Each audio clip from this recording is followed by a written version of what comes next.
there are some really good players out there, right? Let's acknowledge that. There are good players in the healthcare industry, there are good hospitals, and then there are some nefarious players, and you've worked with all of those.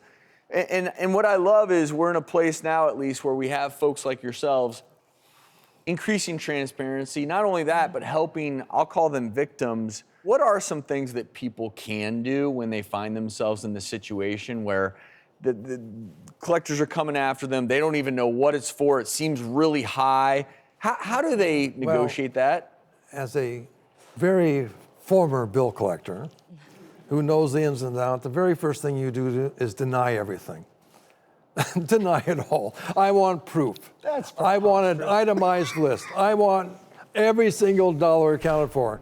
And I'm disputing the bill because you're given 30 days in which to dispute a bill. After that, it's presumed to be justified. What you should also do, once you dispute it, is stay in communication, stay in conversation. Most people don't like to talk to bill collectors. No. Believe it or not, bill collectors don't like to talk to bill collectors. So if what you're able to do is get into a conversation with that person, you'll find out that their job is to correct misinformation, to do the things right so that you can be in a position to complete your obligation. So these are not the bad guys. They're just doing the best that they can with what they've got too. Every bill is negotiable. Every bill. What you should negotiate if you're not going to a hospital. If you're going to a doctor, you should negotiate before he delivers the service. Mm-hmm. If you don't have insurance, and like 10% of the people don't have insurance, right? You go to a doctor, you say, what does your best insurance company pay you? I want to pay that. They're not going to, why would they not do the usual and customary charge for you if you don't have insurance? And they'll even put a payment plan in place, most likely. Doctors are the most wonderful. They went into their careers to make people well, not to cause further harm.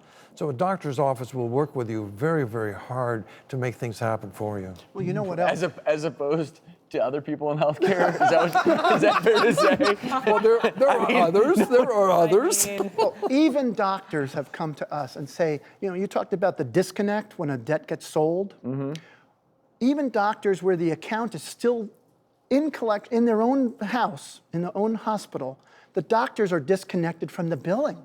Oh, absolutely. So they don't even know what's billed. Which is good in some ways because you want your healthcare provider to provide a service that you need to either save your life in the ER or provide. You don't want your doctor in an ideal world sitting there thinking, well, hey, you know, I'm going to bill this and this code. So that's good. But the hard part of that is we are naive. We don't know, as an ER doctor, I don't know the bill that the patient's going to end up getting from the hospital, quite frankly, no idea what that bill's going to look like. So I think you're right there, but what I love is you all are changing the game. Yeah. And even in this conversation, what I've learned is if a hospital is willing to sell a $1 debt for 2 cents, if you get them before they sell that for 2 cents, you might be able to get your slate cleared for 5 cents on the dollar. Right?